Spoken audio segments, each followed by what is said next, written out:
What is going on, everyone? Welcome to another episode of the Yamcast. This is episode 56. We are now officially as old as the middle-aged sport bike dads who comment so aggressively on all of our videos. 56. In my mind, they're always 56 years old. Today, we've got news from none other than Aprilia. The Tuareg 660 has been announced, revealed, and we've got some news about it. We're going to talk about it today. Bit of an adventure bike special on today's episode, as you guys will find out. We've also got news from KTM. We've got a new Duke on the line and perhaps a RC390 update, which is a bike that's getting a little long in the tooth. And then we've got a call-in section. We're going to be talking about the Aprilia Tuareg 660 and just adventure bike stuff in general. And lastly, we've got our meme contest this week, and it's all about, guess what? ADV bikes. Again, ADV bike special today on the Yamcast. We did not plan for that, but it kind of became that. And so, yeah, let's get into it. Alrighty, Spite, what is our first bit of news that you want to talk about? I think everyone wants to talk about it. Everybody wants to talk about it. It is the Tuareg 660 that's been announced. It's Tenere 700 with the side of espresso. Yeah, it's it literally looks just like a Tenere. It looks like an Africa Twin and a Tenere had a steamy night, in the VIP room at Mugello, and they came back and they were like, "Oh my God, you're pregnant!" And now we have this. We have been waiting for this bike for a while. It's pretty exciting. It's great to see Aprilia really pushing hard on the 660 platform. But as you guys will probably tell, this thing is pretty different. So middleweight adventure bike designed to compete with the Tenere 700.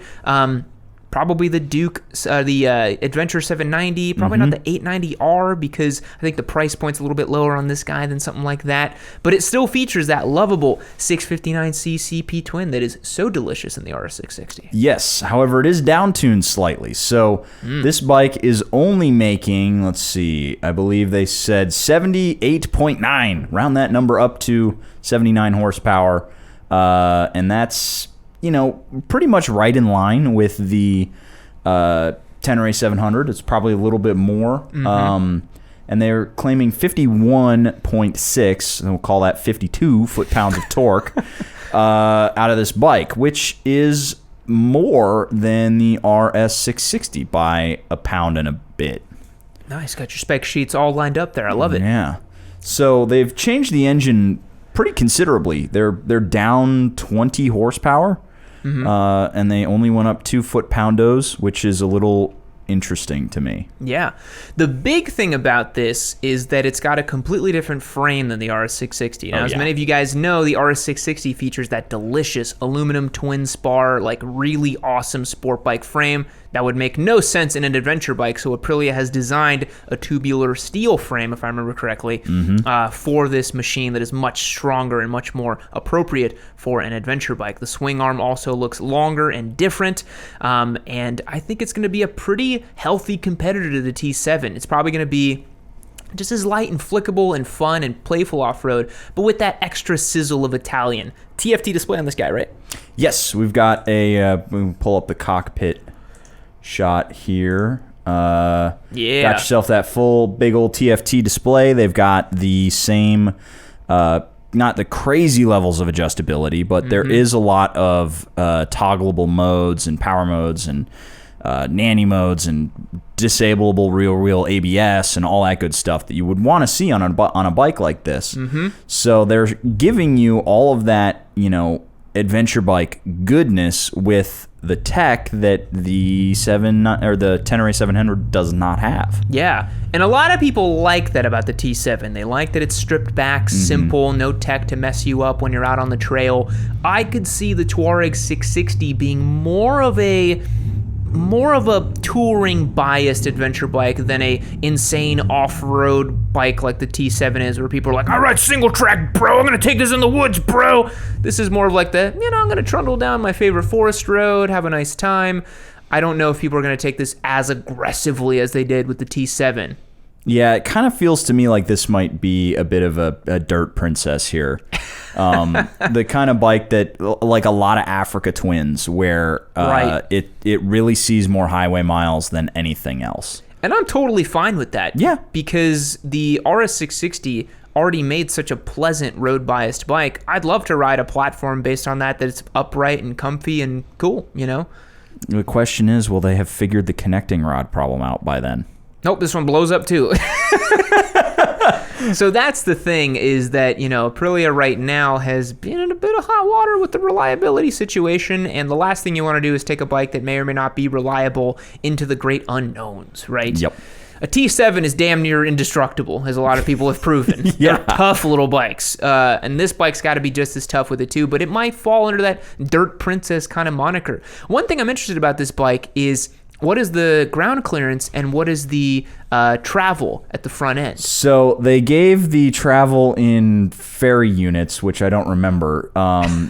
It was about 240 millimeters of maybe travel. Maybe do the conversion on that real quick. Yeah, let me do into God-fearing American numbers. 240 millimeters to inches. That is 9.5 inches of suspension travel. That's pretty good. That's not. I think that's right on par with the T7 if I remember the specs correctly. What's the ground clearance on this bad boy? Do we have numbers on that? We do not have numbers on it, but judging by the fact that this is a big old 21 inch, it looks like up here, or is that a 19? I think it's a 21. There's no way that they would have released this bike on a 19, right? Yeah, so if that's a 21, I'm thinking, I'm going to take a guess that's 10.5 inches of ground clearance.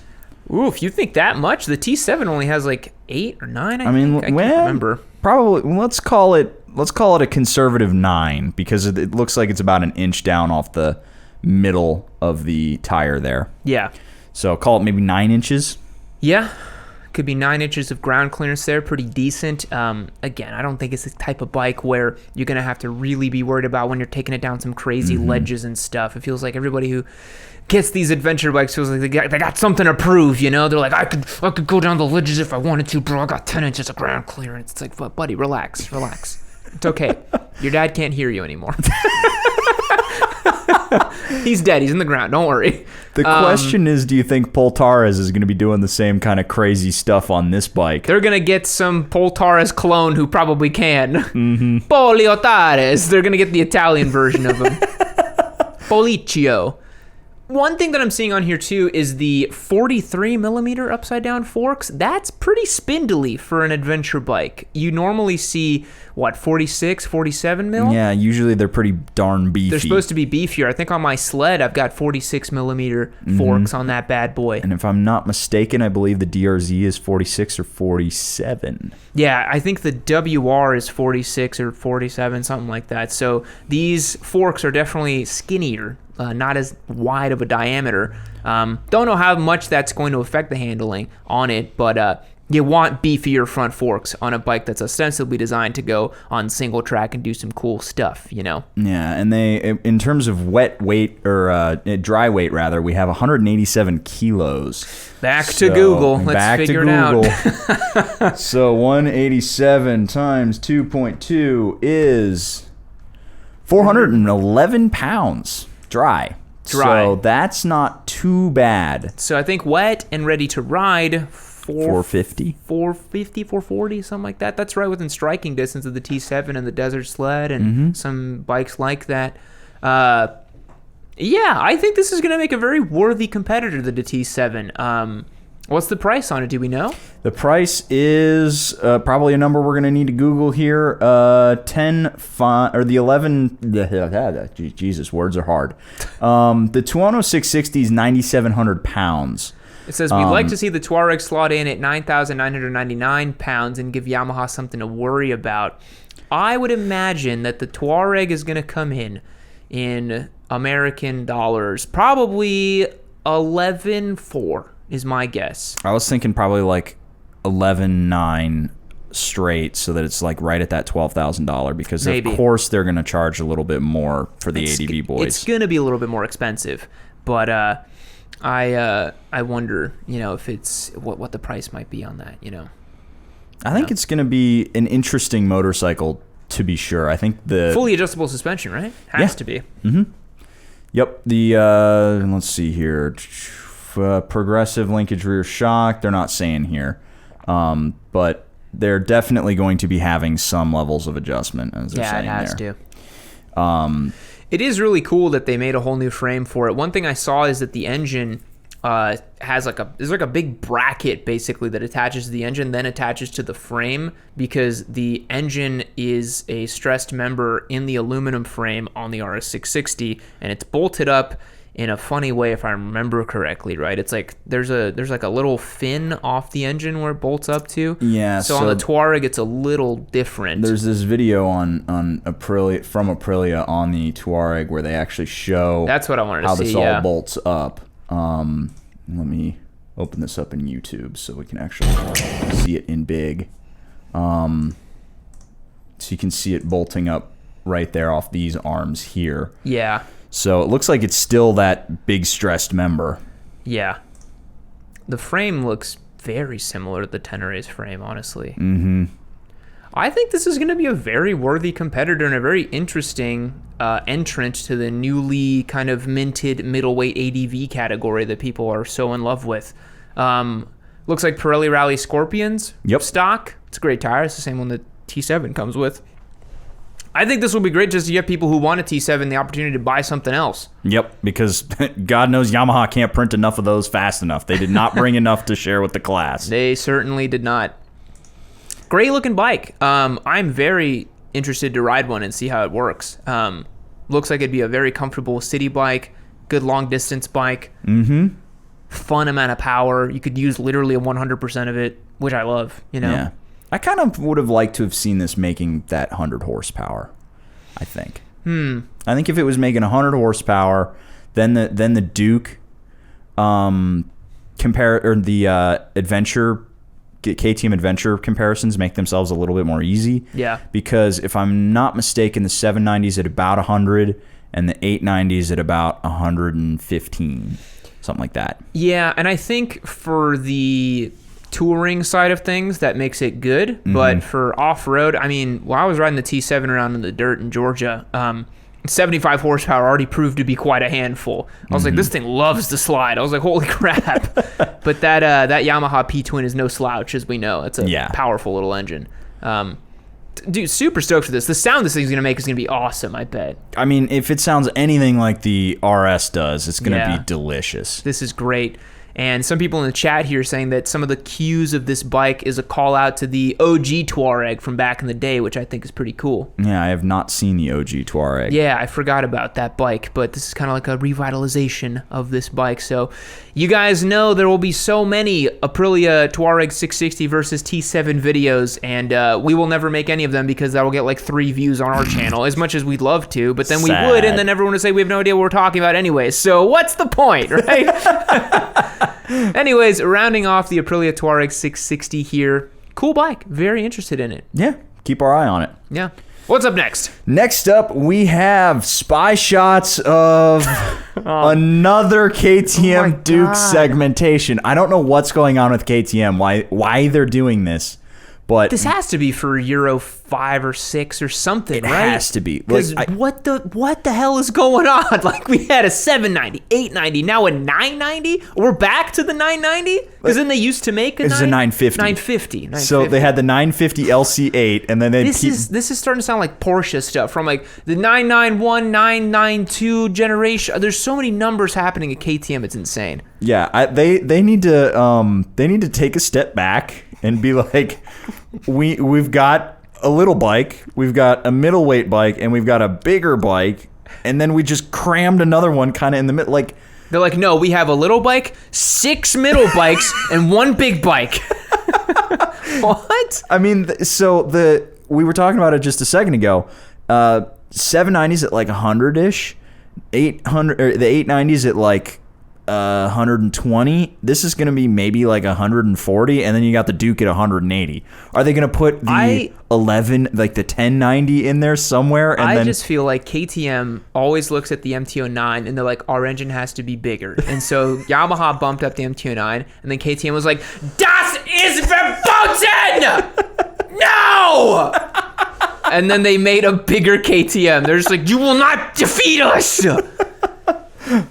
They always do this. They always make the Duke a little bit bigger every time. What the hell is going on? Was it because it started with the 690 Dukes, the single sill, and like before they went P-Twin, and it's 790 P-Twin, 890, 990, But Ducati's got the monster. Their entry-level naked bike is a 937cc, right? Mm-hmm. Yamaha's the 890. What? The new one is 890cc, the MT-09? Yeah.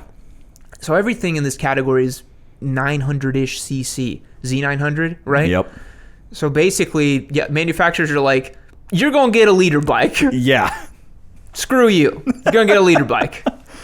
I think that this thing is going to be pretty cool, but I also don't see the point because the 890's already pretty cool. Yeah. Like, so I was at TJ's yesterday dealing with our whole sprocket conundrum, and Yeah. I saw an 890 just sitting there with a price tag of 11,400, and it was black and orange, and I was like, that's a sweet ass bike right there. Yeah. And it was the R with the, you know, the like track mode stuff on there. We got to get one of those. And got to get one of those. The only thing that I had when I was looking at it is it looked a little small. It looked a little like it looked like there was nothing there. It was so svelte and so cut back, which is kind of the point. They're supposed to be these really light, really torquey parallel twins. Yeah. But you know, it's like what is the point? It's difficult to say. A KTM 990, I think it would be hilarious if in a couple years you're like, new middleweight KTM 1090.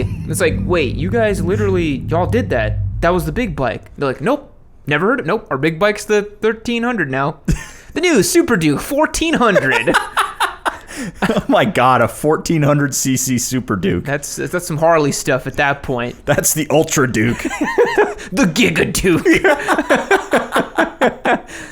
I would love if KTM did that. They just made like a 1600cc V-twin, the Giga Duke R. But we won't make a fully fared sport bike. If they squeeze 200, like, if they got a 1600cc engine in there, that would be putting down like 1600cc. That would be God. Like 250 horsepower out of that bike. I mean, it's their V-twin is redonkulous. It already is barely rideable, you know? At that point, it'd be so stupid. But I honestly, with the way emissions are going, it seems like the only thing manufacturers can do is increase displacement and make the cans even bigger. Mm-hmm. Remember the ZH2's can? Yep. It was like 6 toasters lined up back to back. It was crazy. That was a humongous can on there. It was a weight reduction of like 22 pounds when we put the system on there, which we got to check up on our winner, the ZH2, make sure he's not dead.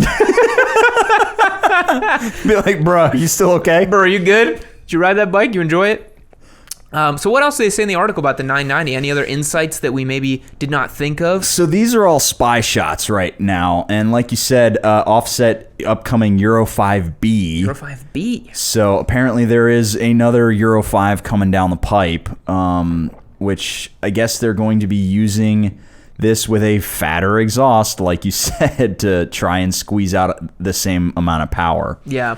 169 dry, the 890 is good, they're saying. So looks like some work to the chassis, new swing arm, so that's kind of neat. So it could be a bit of a different bike, but again, to your point, it's like, how big is this gonna get? You know, that's not really a middleweight bike anymore. That's just that's just a liter twin bike. Yeah. Like, what?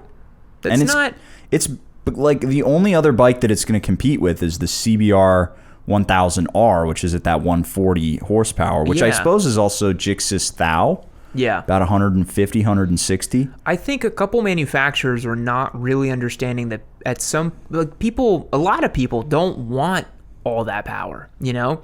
I think that's why the Tuareg 660 is so refreshing, where it's like, hey, we're making a great bike with 80 horsepower. It's going to feel great to ride, and you're going to really enjoy it.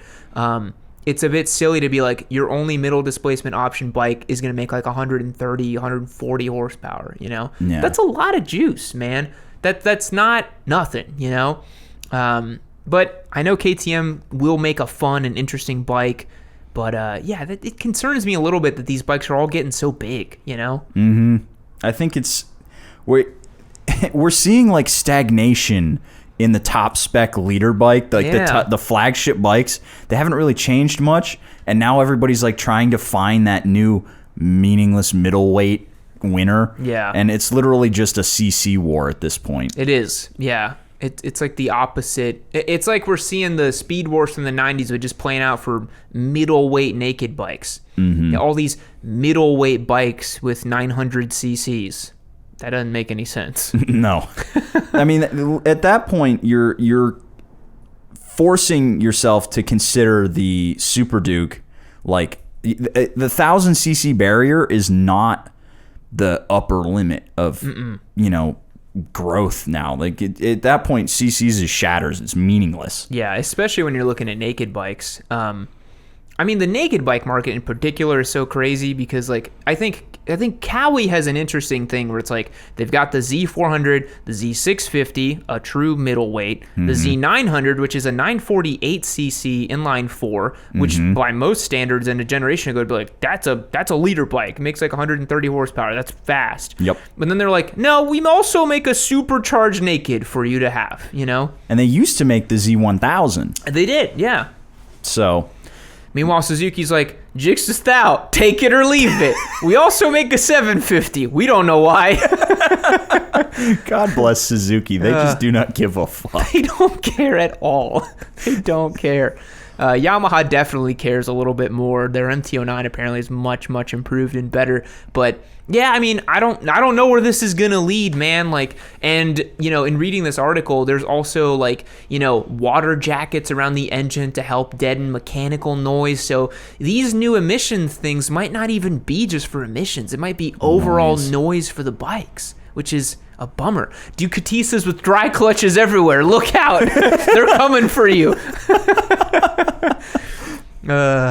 Well, anything else to say about the 990? No, KTM stop, please. Stop. But we have some more news from KTM.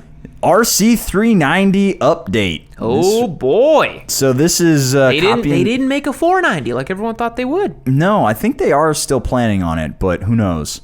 This is a major update for a bike that hasn't seen any in like a decade.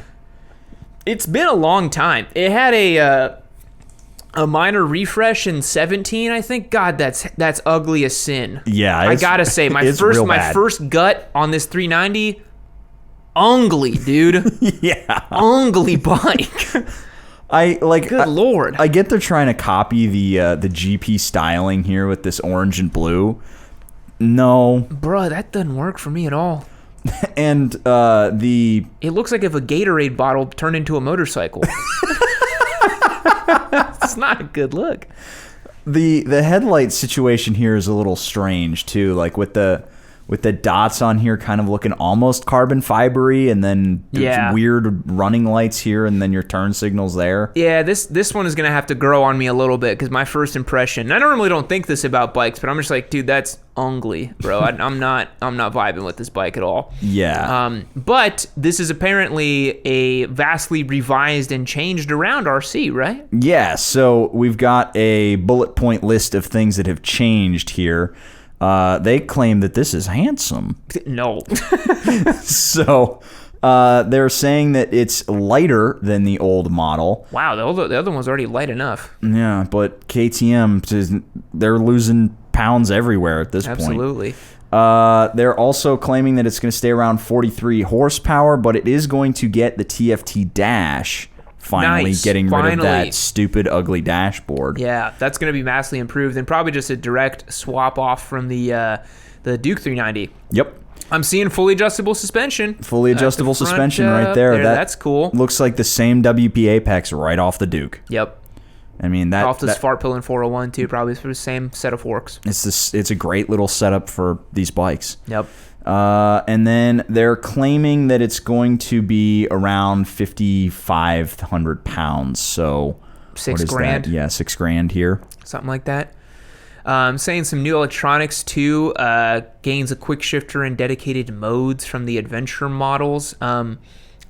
Yeah, I think it's cool that a little bike has modes. It really doesn't need it. A 43 horsepower bike does not need rain mode. Nope. It just needs throttle control. I think anything. It is throttle control. It is throttle control. Yeah, it's in permanent rain mode. I think any bike with under like 120 horsepower just needs this kind of throttle control. It doesn't need rider aids. one thing that I'm clocking that they changed that I'm a little bummed they did is they got rid of that like one-piece cowl seat in the back. I kind of liked that. Yeah. How the passenger seat was part of the cowl. And now it's just like any old sport bike with, the 2-step seat. Yeah. I think that's a little bit of a bummer. I think of the electronics I'm seeing, the only one that is cool is cornering ABS, which works a little bit different than regular ABS. But good Lord, a 390cc bike or 373cc does not need riding modes and traction control. Nope. What is the computer going to control? There's no slip on a bike with that little horsepower, man. Like, you can barely get the wheel to like spin up under cornering. Says the guy who was telling me about how he almost high-sided a 390. That's different, all right? I was full yeet energy on the 390, and I almost high-sided it. But come on, like on the street, for an entry-level really rider, an this. A2 rider, I don't think you need it. It just adds complexity to it. I think the only point to putting this in is like, hey, look, the RC390 now isn't kind of the runt of the litter. It's got all the same stuff, and you can brag to your friends about how it's better than a Ninja 400. Yes. One thing I'm noticing too here, they said it's sitting on a new steel trellis subframe, which is bolted onto the main frame, where the old one was welded. That's really good because a welded subframe, if something happens to your bike, which this bike will probably serve beginner rider duty, equaling crashing, or track day duty, which means more crashing. If you mess up the subframe and it's welded to the main frame, you're kind of SOL if something happens to the subframe. You can't fix the bike without totaling the whole thing. How do I know this? I ganked my subframe on my Daytona, and I just bolted it off and put another one on. Works great. So I think that's a great feature for a bike that's ostensibly designed to be crashed a lot, probably. Yeah. I think it's... Man, that's an ugly bike, though, dude. I can't... Yeah. I really... I can't do it. We'll have to see if they come up with other colorways. But what happened to black and orange, KTM? Like, honestly... They're like, pumpkins, das verboten. Halloween, das verboten. Must have blue for some reason. They're like, it contrasts. I know what this reminds me of.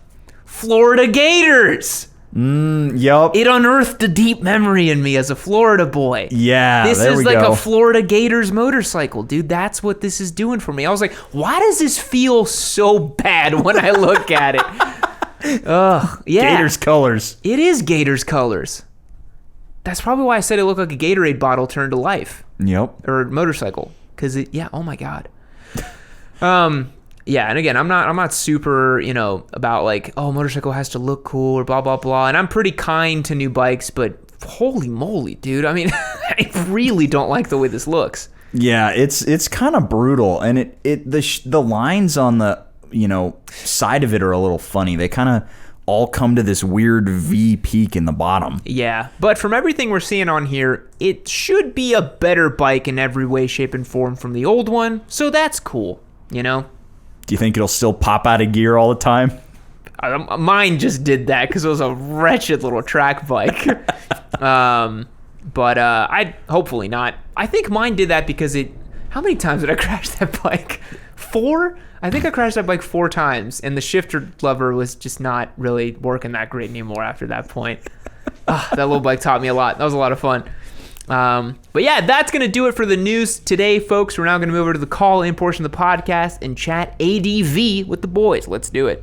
Alrighty, folks, welcome to the call-in portion of our podcast. This is where listeners from the Discord call us in and chat on our podcast. You know the deal. If you want to sign up, head over to yamanoob.co, get yourself entered.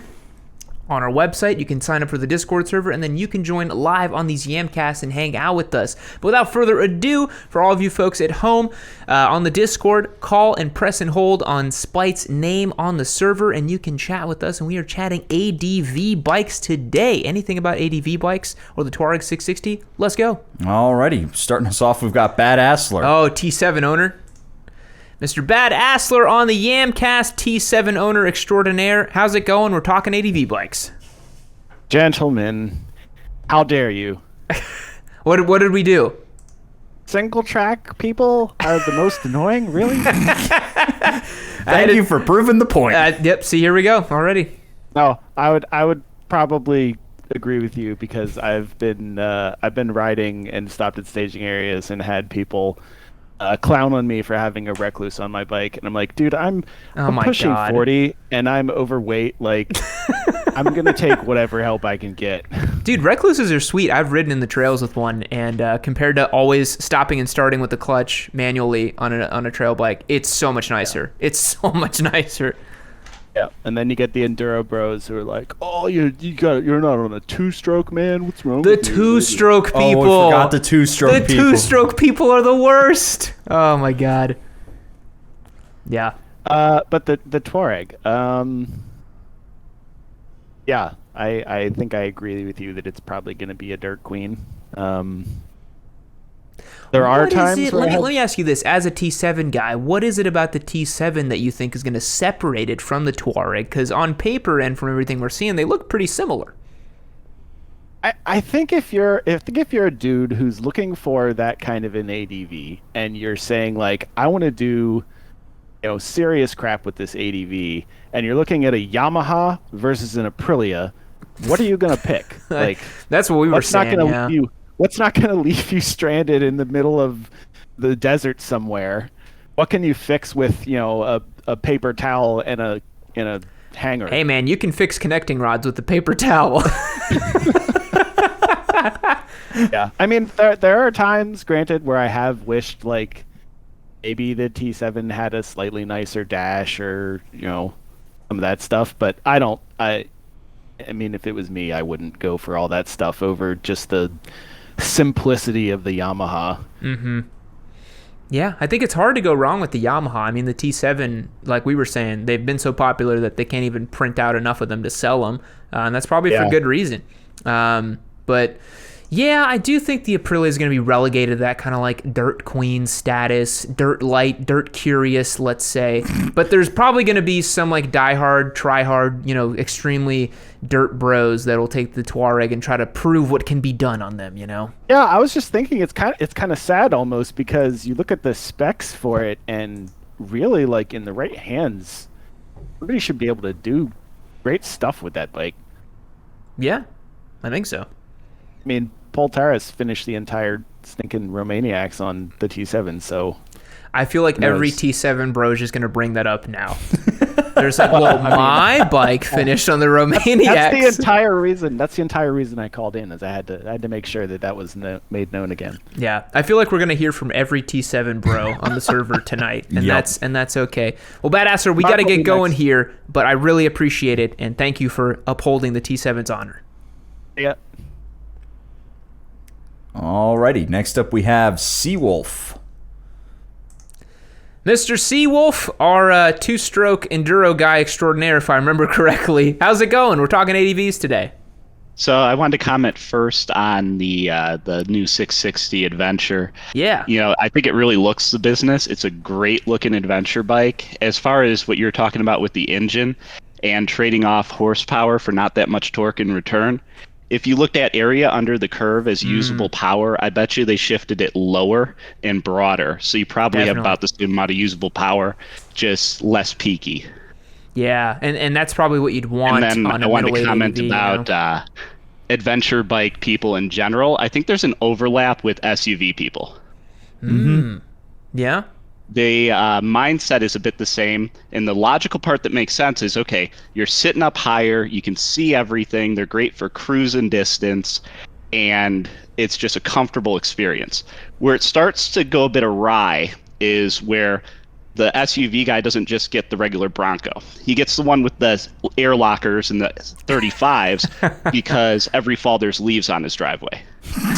Whereas somebody will buy a really capable adventure bike because there's a dirt road within a 25-mile radius of their house. Right.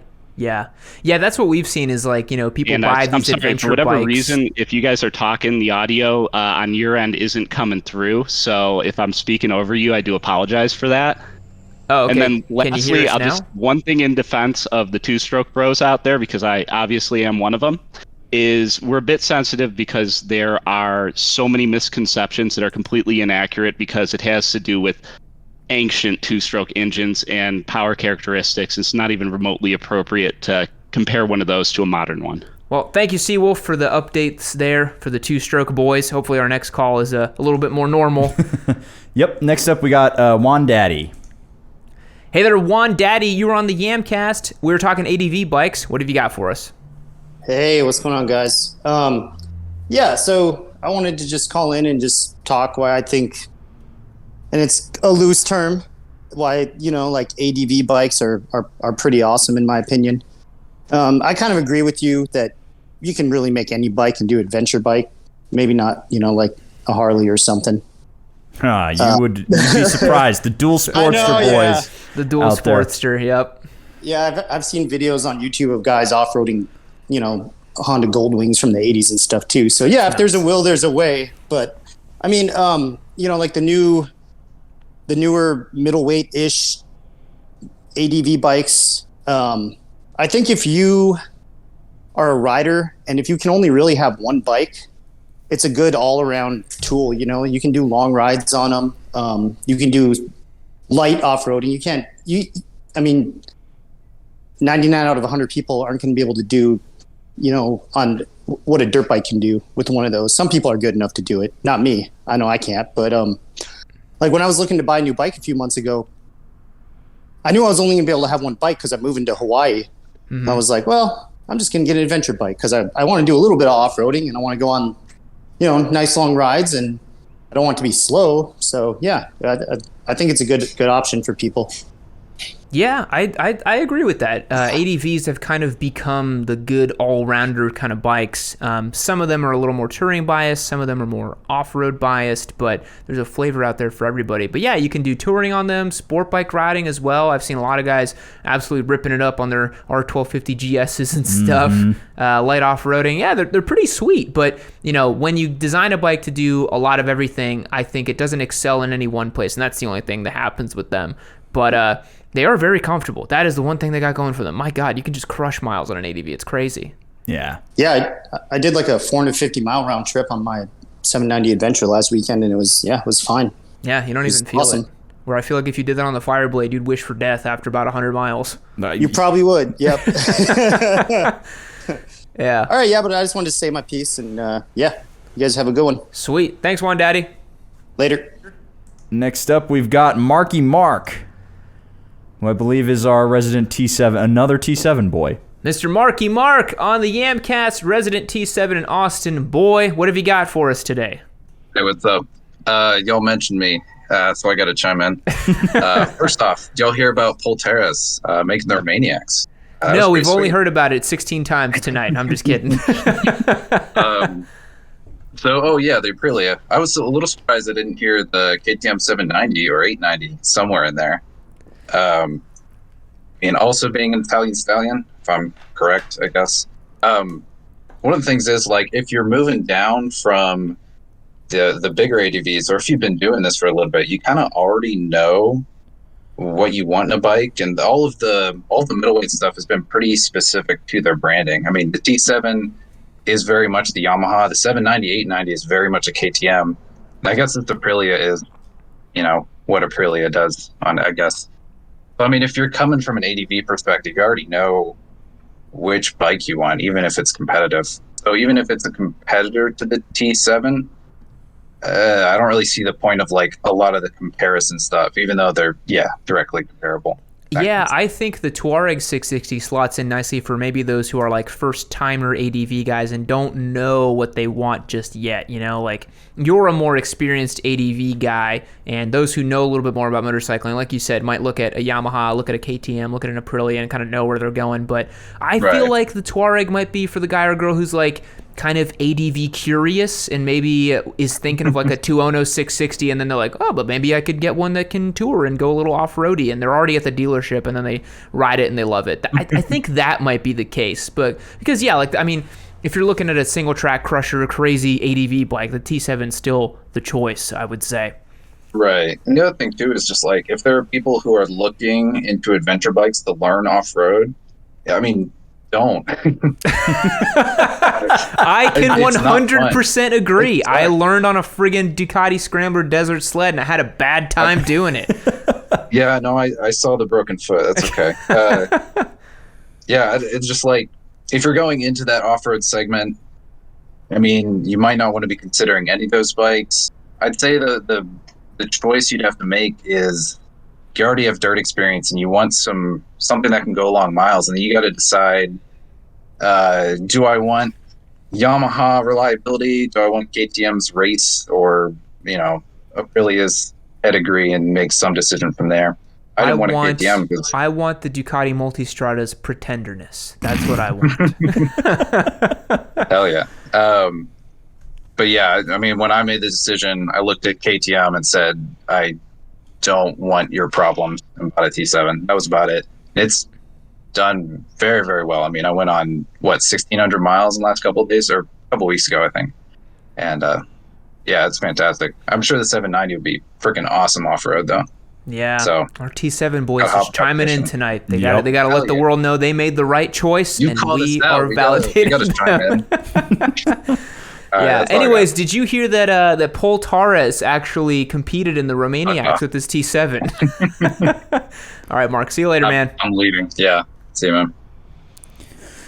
Next up, we got Bad Moto Trucker. All right.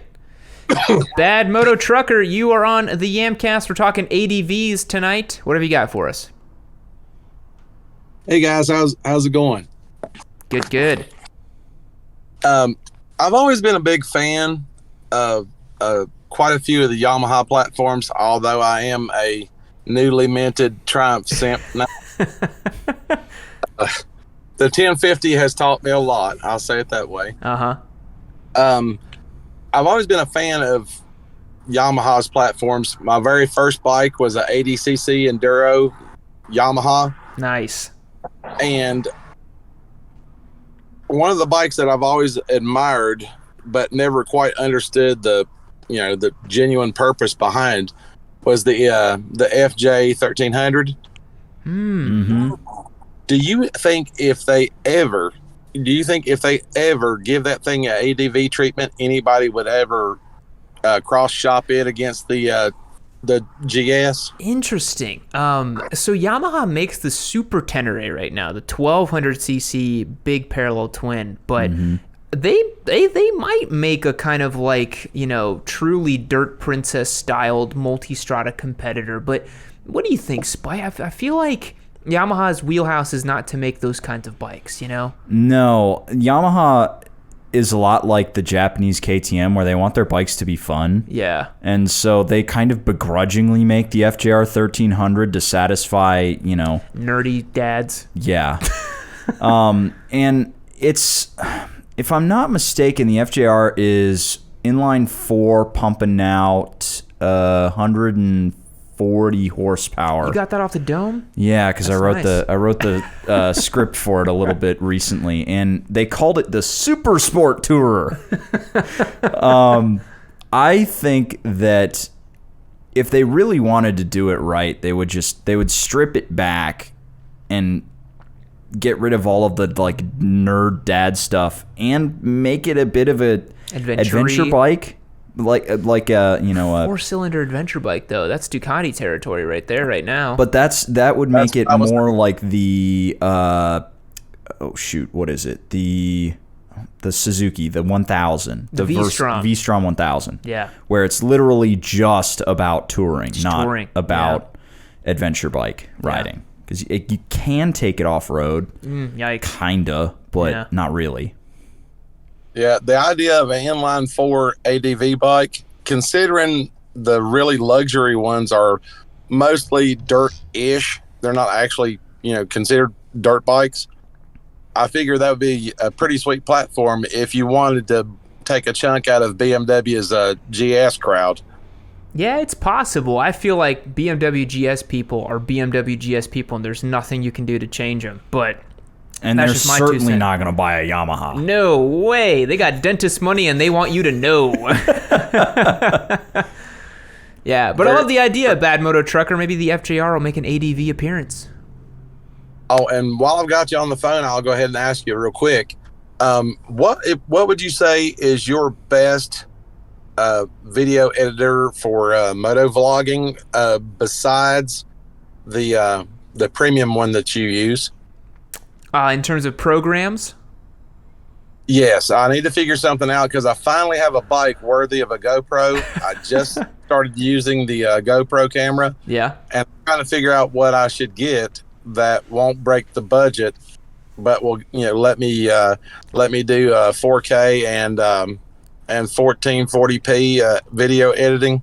I think you can get Adobe Premiere on a subscription plan for like a couple bucks a month. I think it's like $20 a month, right? But I can't remember how much it is. I pay $20. Yeah, it's $20 a month for Adobe Premiere, and that's probably your, it's the program that's best, but everyone also hates it for different reasons. But yeah, that'll be your best choice. I got you. Well, I really do appreciate it. Thank you guys so much for all the content and for all the knowledge. And I use the stuff I've learned from you guys every time I'm getting after it on the twisties. Sweet, man. Well, I'm glad to hear it. Thank you guys so much, and continued success to you both. All right. Thanks, man. See you later. Have a good one. All right. Next up, we got Time Lord is back, and he is there. Hey there, Time Lord. You are on the Yamcast. We're talking ADVs tonight. What have you got for us? All right. Let me wait for the echo. Sorry about that. Hello, guys. This is my first time calling in on the Yamcast. Super excited.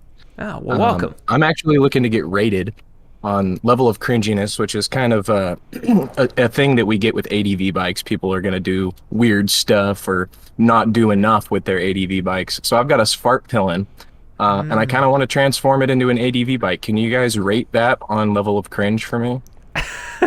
I would say very low on the level of cringe. The Spark Pillon, is it the 401 or the 701?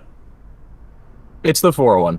Dude, man, I mean, the 401 Great we choice. had, that's a great choice. We were surprised at how the 401 from the factory was like so well sorted to just dick around on gravel and like pretty like unmanicured roads. You should 100% just take it as is and just go have fun with it. You don't even need to make any modifications to it. Okay. Yeah, I mean, I'm going to do some modifications. I'm thinking about getting the Kuber exhaust that Andrew did. Nice. So I can lift it up a couple more inches.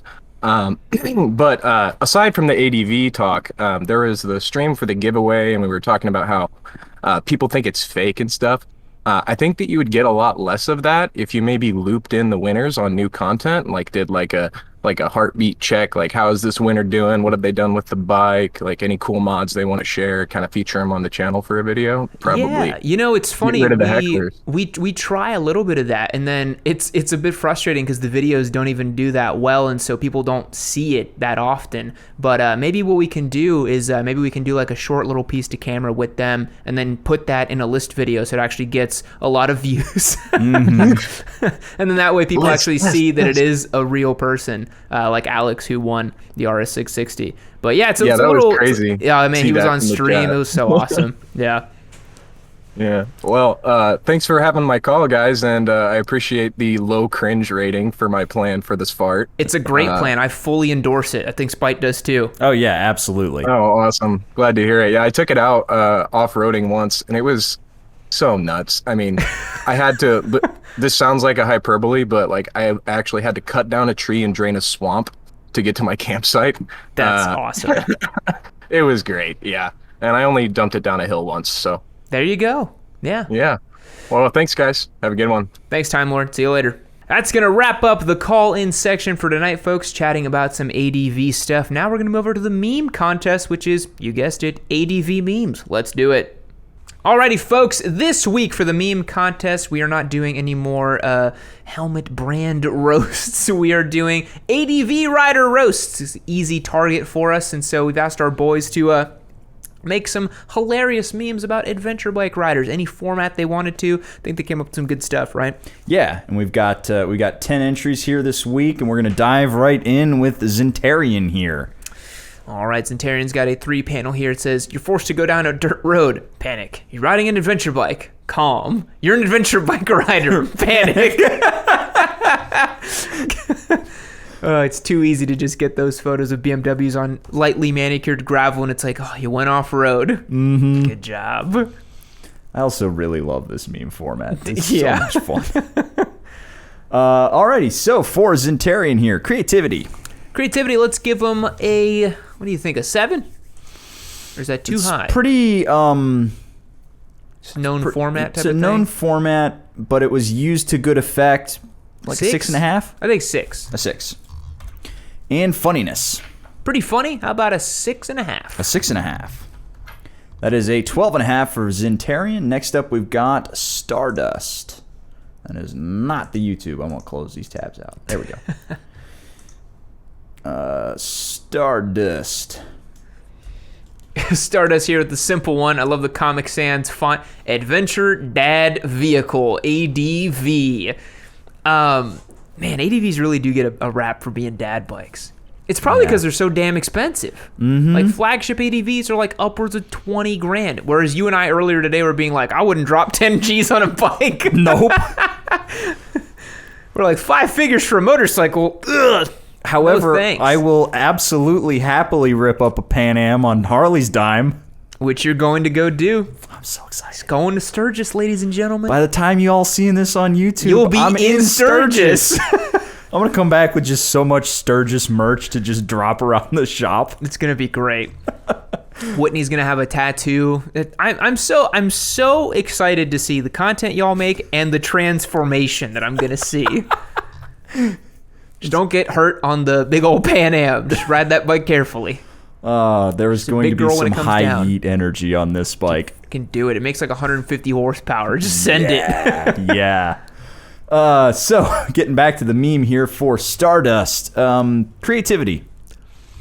Pretty creative. I think it's about as creative as the other one. How about a 6? I got a bone to pick, though, by using the adventure in the definition. You don't use the word in the definition of the word. That's true. That is true. How about a 5.5? I think 5.5.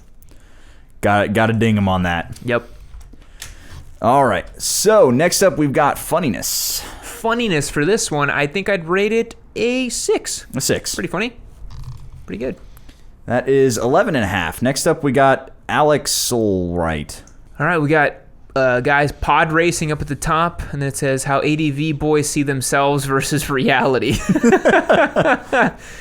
Yeah, the kit can look a little silly. I have a bone to pick personally with ADV guys who wear like motocross goggles and helmets when they're riding. I think it's a little overkill. A dual sport helmet works great. You don't need to do goggles and the whole kit and caboodle. Mostly because dirt helmets like my MX-9 that I use for motocross, they are ungodly loud on the freeway at like highway speed. So I don't get the point of doing that. Maybe if you got like an Arai XD4 and you put goggles on it, that's fine. But like actual dirt helmet at speed is super loud. I'm going to be running my MX-9 Adventure with goggles when I go to ride the Pan Am. What goggles are you riding? Whatever I have in my gear bag. But what's the helmet though? The MX-9. But that's not. You don't have my MX-9 with like the motocross. No, it's the actual street helmet. Yeah, it's the street helmet. They put more padding in it and stuff to actually make it reasonable.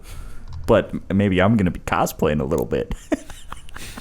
It's all about the photos for the gram. Yep. But I do get this where they think they're so much cooler. I just don't understand, like I said, ADV guys who wear goggles, dirt helmet, and then like dirt gear on like ADV bikes. I'm like, that just ride a dirt bike. Mm-hmm. The hell's the point? Anyways, I digress. They want big power, baby. All right, creativity. Creativity, I think, is a 6.5. A 6.5. Yeah.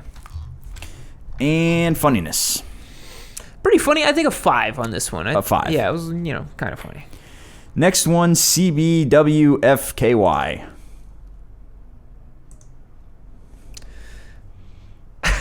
So it's from Back to the Future. It says, roads where we're going, we don't need, and then it's like ... and then it says, I thought we were going to Starbucks. Our first Starbucks meme. Yes. Amazing. Yeah, as everyone knows, the classic meme about ADV guys is them just going to Starbucks. But they really do, man. It's like cyclists who they've got like a $10,000 Pinarello or something, and they do a 10-mile ride to the coffee shop.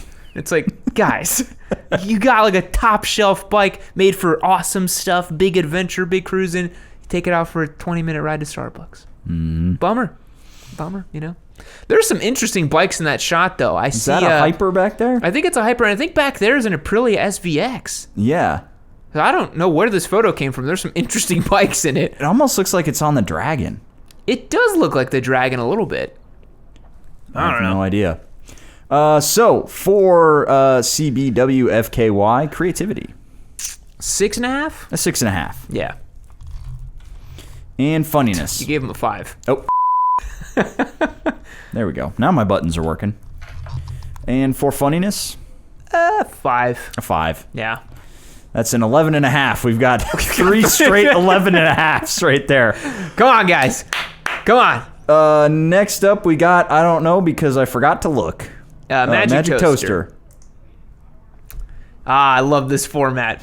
No road can stop me. I put on more miles than you do in a year. All the women want me. I'm faster than your sad bike. I ooze greatness and refinement. And he's just smashing the champagne in front of Starbucks. I love the kitted out bike with all the yellow bags so much on luggage. Yeah. And I love it says destination reached. Classic. Yeah, it is kind of crazy. I've seen some ADV guys riding around here in Austin with so much luggage. I'm like, dude, just get a car. How much could you possibly be carrying?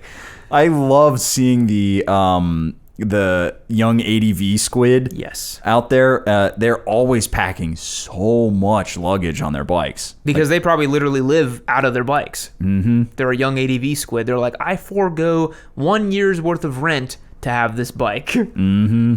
Yep. So for Magic Toaster here, creativity. I think this one is also a 6.5 for creativity because it's a known format and it's the Starbucks thing. Yep. And funniness. I think this one's higher here. Higher for sure. I think this is a 7.5 for funniness. A 7.5, which is our new leader at 14. Next up, we've got a video with some sound from Marky Mark. All right. That's the T7 boy right there. Should be good. Now, it is worth pointing out while I'm putting my headphones on, I did not put the 1 minute restriction in, I don't believe. Okay, that's fair.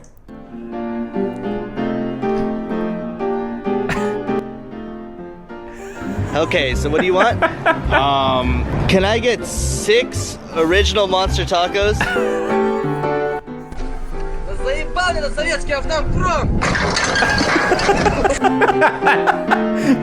You guys silly? I'm still gonna send it. This is literally every T7 guy. Oh, that's Mark's video, I think. Yep. Oh, Jesus. Ouch. Another day, another beer.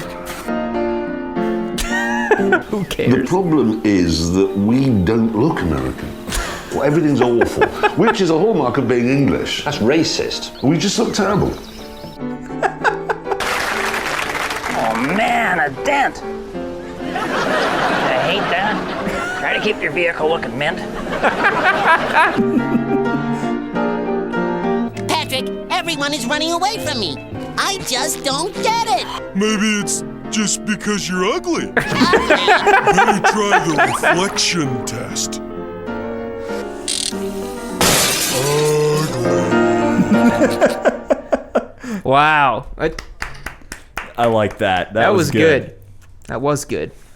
So, creativity here. I think that's high. Very high. 9, I would say. 9 for creativity. Yeah.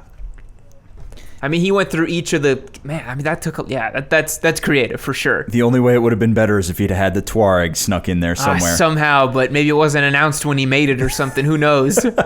Next up, we've got funniness for this one. Funniness? I got a good chuckle out of it. I think like an 8.5 or a 9 as well. Let's say 8.5. I think 8.5. Yeah. And that is 17.5, a strong front runner. He's way out in front. Next up, we've got Chancy Boy. Whoop. I let it run. There we go. Might want to pause it. There you go.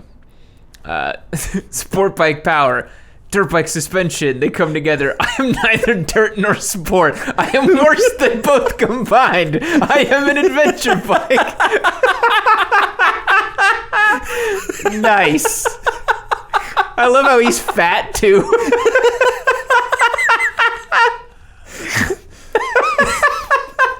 That's great. I love fat Goku. This is so good. I am worse than both combined. Oh man, that's good. Hats off. That's good. Simple but good. You know? Yes. And for creativity, Pretty creative. I think a 7.5. A 7.5. Yeah.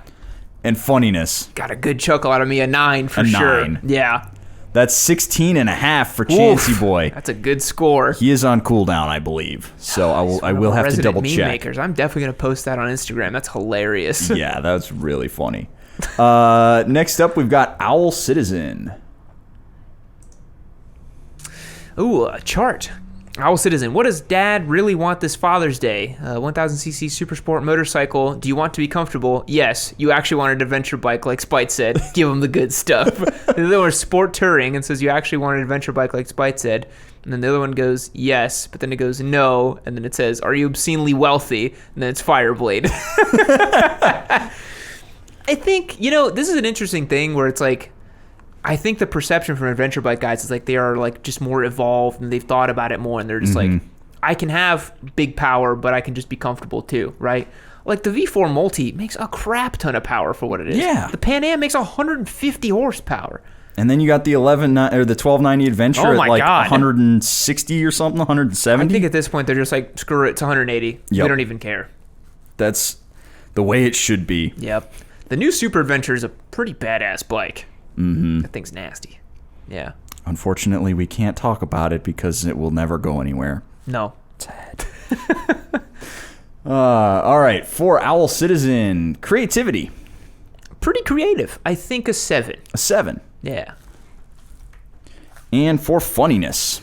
Didn't get a huge chuckle out of me. I think a 6.5. A 6.5. Yeah. And Millennial Malaise is next.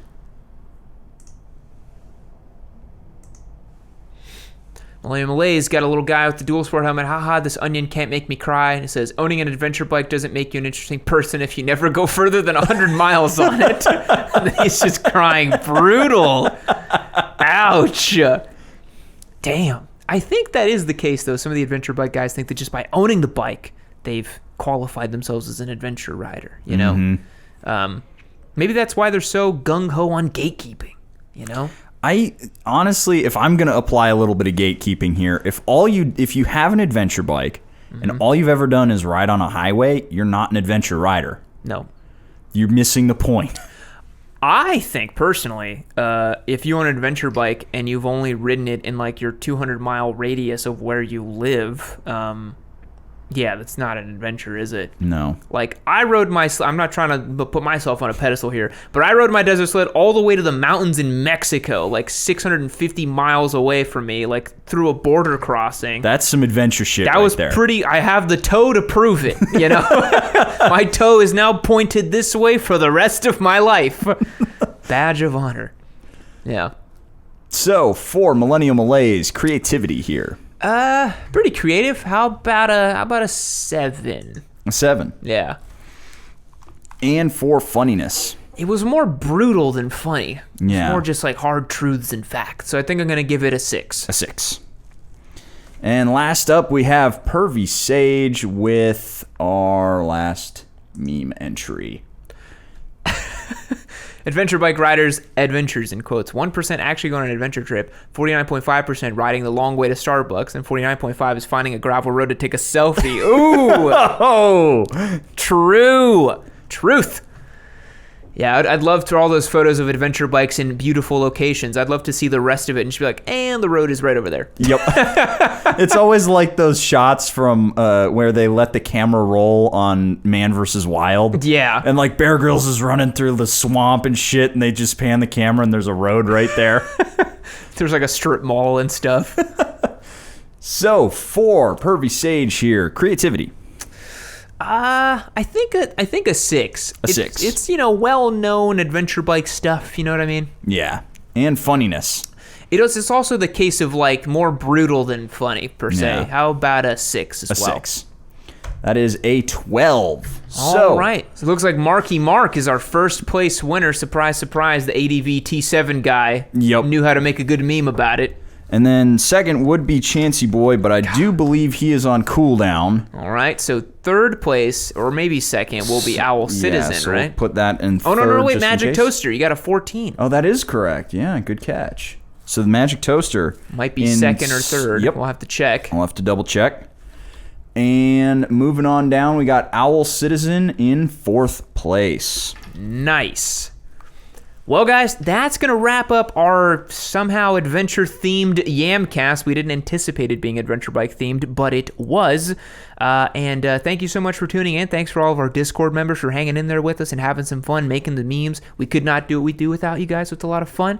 Remember to subscribe on YouTube if you haven't for some reason. We're trying to get that Turbo Hayabusa reveal to the world. It's already done, so just subscribe and we can show it to you guys. It's ready to go. So yeah, we'll catch you on the next one. See you later.